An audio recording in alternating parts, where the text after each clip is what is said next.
Last week, we poured and designed our epoxy marble countertop, and while we would have loved to bring you its final amazing conclusion this week, you'll have to wait another week because it takes about 7 days to cure, and we also ordered the UV protective layer, and that was delayed in shipment. So while we wait for this all to cure up and for the mail to be delivered, we decided to jump into the next huge project on Turtle, which was ripping out every single piece of the fresh plumbing and installing a brand new manifold system, one of a kind and that we've never seen before on any other boat, onto Turtle. So we have had non-stop issues basically with our freshwater system since we bought the boat.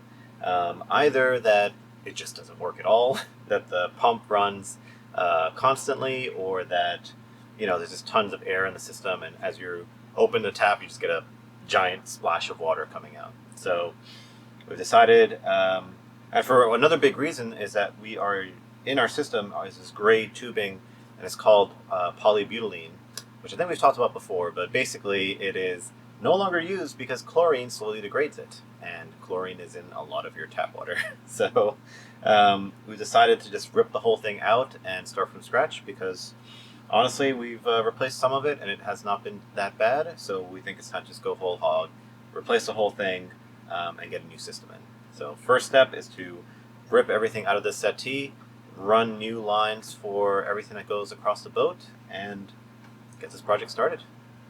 So this is what connects the tanks to the main pump for the whole system. So let's get that out. Should be no water in here because it's been running dry for some time now.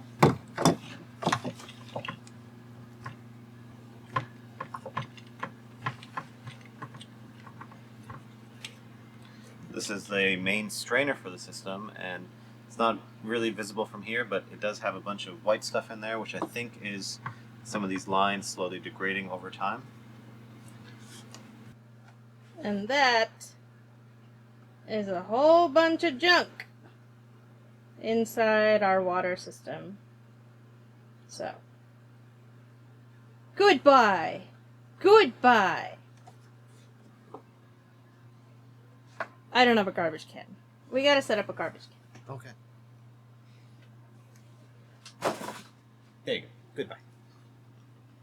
So if you remember in the past, we did PEX with shark bite fittings back when we first redid this part of the boat, and we used brass shark bite fittings, which turns out, as you learn more about boats, aluminum and brass don't interact very well. So this fitting is getting water from an aluminum tank, and that is causing a lot of that pitting and turning blue that you're seeing there, and that's just going to get worse over time. So we went online, we found these are called Aqualock fittings, and they are plastic, so they will not suffer from that problem. So what we've got to do is go through here and replace all of the brass fittings we have with these, and that'll be part of the entire remodeling project for the freshwater system. Alright, most of the water maker is out. We're going to unscrew these guys and the filters and replace them, but I don't think we need to remove where they are. I think they're pretty much out of the way for all of this reinstall. Then we're going to get rid of these little support systems that I think used to house a holding tank. So we're going to somehow remove all of these guys, make the whole place clean, and if you can see this horrible paint pattern that they use, we're going to sand this all down and repaint it white and clean to get ready for our new water systems.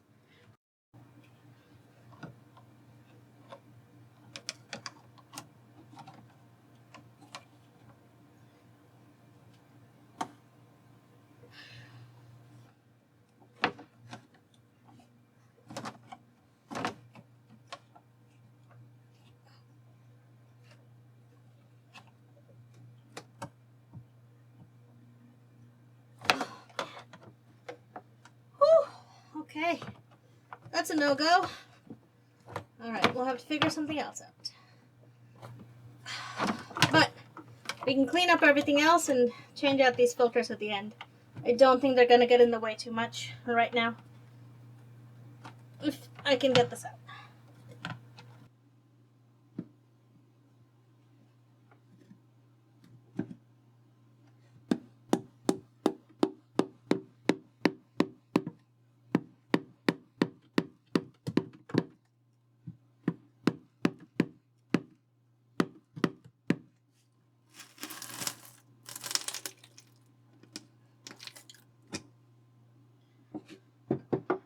Oh my god, that was way easier than I expected.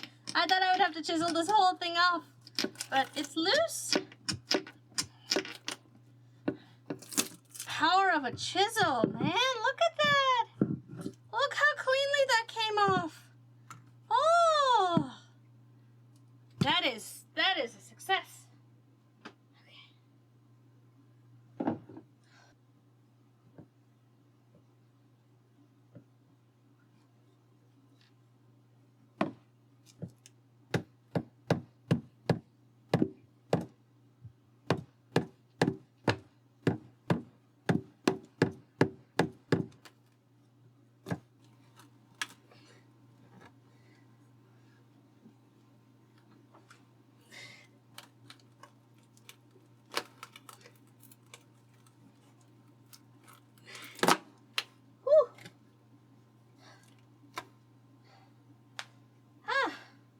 There's a nail that was in there.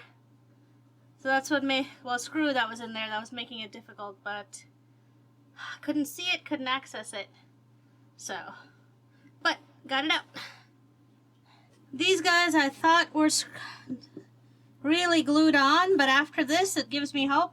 I do see 4 screws for this tiny little piece of wood, and then I don't see any for this one, but I'm sure they're hidden under this nasty paint. So we'll get started with these 4 and see if, oh, I see some here. So let's see if we can get these guys off.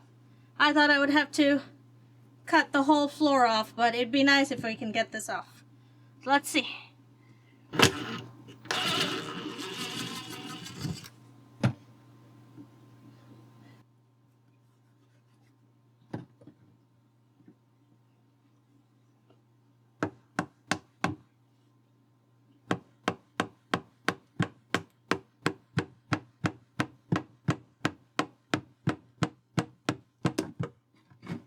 Yay!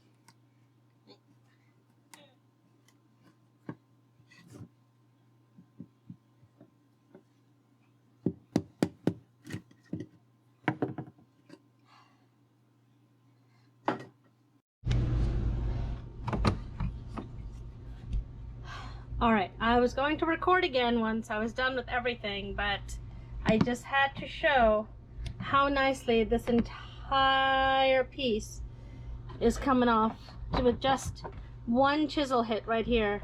This whole box was gonna come off, except right here there's one screw and its head is stripped.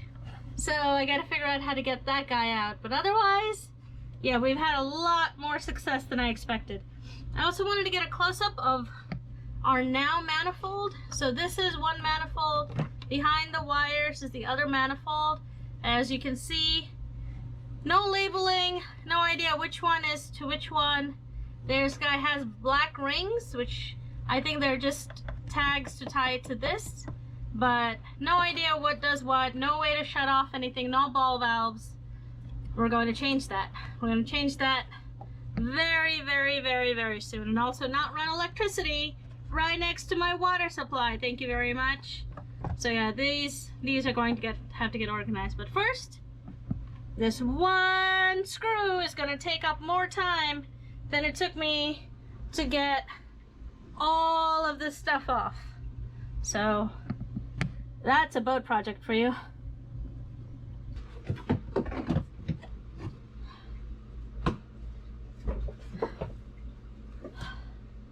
Ta-da!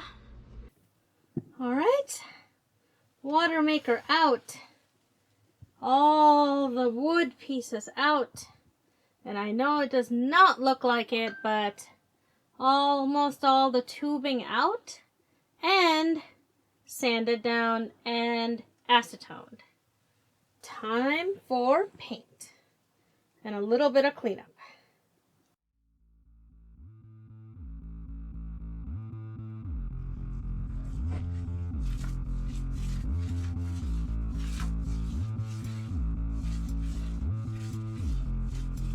You didn't tape anything?